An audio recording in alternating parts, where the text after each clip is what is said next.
సువార్త 8:34. అందుకు యేసు, పాపము చేయ ప్రతివాడును పాపమునకు దాసుడని మీతో నిశ్చయముగా చెప్పుచున్నాను. మీరు అనుకుంటారు for the last time, for the first time, లేదంటే ఫర్ వన్ టైం అని అంటారు. ఒక్కసారే, ఈ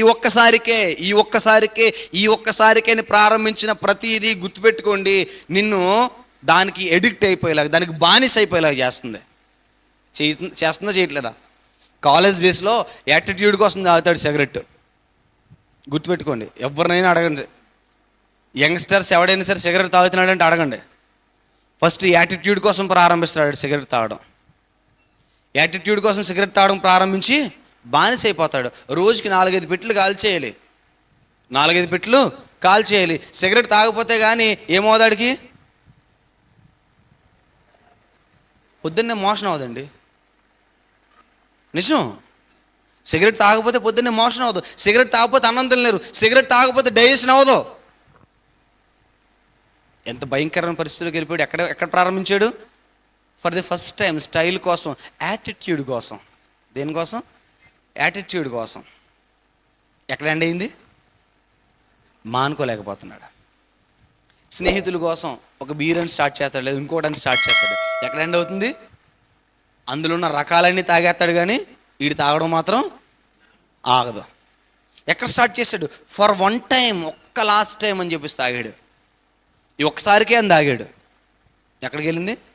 అలాగే ఏదైనా సరే, వ్యభిచారం విషయంలో కానీ, లేదంటే ఇంకొక విషయంలో కానీ, ఏ విషయంలో అయినా సరే ఒక్కసారి అని ప్రారంభిస్తాడు, కానీ అది ఎండ్ అవ్వదు, ఎండింగ్ లేదు దానికి. గుర్తుపెట్టుకోండి. అందుకే అన్నాడు, పాపము చేయి ప్రతివాడు దేనికి దాసుడు? పాపమునకు దాసుడు. ఒక్కసారి పాపంలో నువ్వు ప్రవేశించావా, అది ఎండింగ్ లేదు.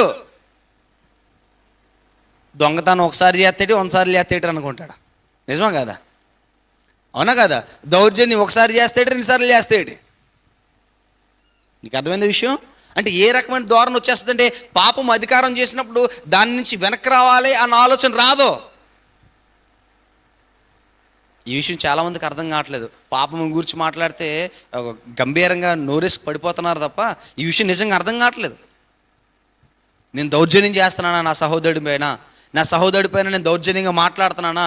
నా సహోదరుడి పైన నేను విర్రవీగుతున్నట్టు మాట్లాడుతున్నానా? నా సహోదరుడు నచ్చుకునేలా మాట్లాడుతున్నానా? లేదంటే ఇతరత్ర లోకంలో ఏదైతే దేవుడు చేయొద్దని చెప్పిన చెడ్డ క్రియలు ఉన్నాయో, దుష్కార్యములు ఉన్నాయో అవన్నీ నేను చేసేస్తున్నానా? నేనేం చేయాలంటే నన్ను నేను సరి చేసుకోవాలి. నేను చేయకూడదు. నువ్వు స్వతంత్రుడివే, నువ్వు ఎవరివే? స్వతంత్రుడివే. కానీ నీలో ఏం లేదు? స్వతంత్రం నిజంగా లేదు. ఎందుకు అంటే నువ్వు ఇంకా పాపాన్ని విడిచిపెట్టావా? విడిచిపెట్టలేదు. పాపాన్ని విడిచిపెట్టలేదు, పాప క్రియలను విడిచిపెట్టలేదు, దోషాన్ని విడిచిపెట్టలేదు, దోష క్రియలను విడిచిపెట్టలేదు, లోకాన్ని విడిచిపెట్టలేదండి. లోకాన్ని విడిచిపెట్టలేదు. ఈ లోకంతో స్నేహము దేవునితో వైరమని మీరు ఎరుగరా? మేము ఎరుగుదము, కానీ లోకంతో స్నేహం మాత్రం మేము మానము. లోకంతో స్నేహాన్ని మేము మానలేము. లోకాన్ని విడిచి ఉండలేము. ఉండగలమా? మనిషికి రియలైజేషన్ ఉండాలి. ఏముండాలి? రియలైజేషన్ అంటే దానిని గూర్చిన ఒక జ్ఞానం ఉండాలన్నమాట. ఇది ఎప్పటి వరకు? పాపములోనే ఉన్నానా? అది ఎప్పటి వరకు? క్రీస్తులో ఉన్నానా? అది ఎప్పటి వరకు? క్రీస్తులో ఉంటే నేను రిస్ట్రిక్షన్స్ రా బాబు, నేను పాపంలోనే ఉంటాను అనుకున్నావా? అది కూడా ఎంతవరకు? అదే క్రీస్తులో ఉంటే ఎంతవరకు? గుర్తుపెట్టుకోండి, ఏదైనా సరే ఇన్ ద ఎండ్ ఒకటి వస్తుంది. ఏంటి వస్తుంది? మరణం. ఆ మరణించిన తర్వాత దెర్ ఈస్ లైఫ్ అని బైబిల్ చెప్తుంది. క్రీస్తు ఏం చెప్తున్నాడు? మీరు మరణించండి, మీరు మరణించిన తర్వాత కూడా మీకేమి ఇవ్వబోతున్నాను? నేను జీవాన్ని ఇవ్వబోతున్నాను.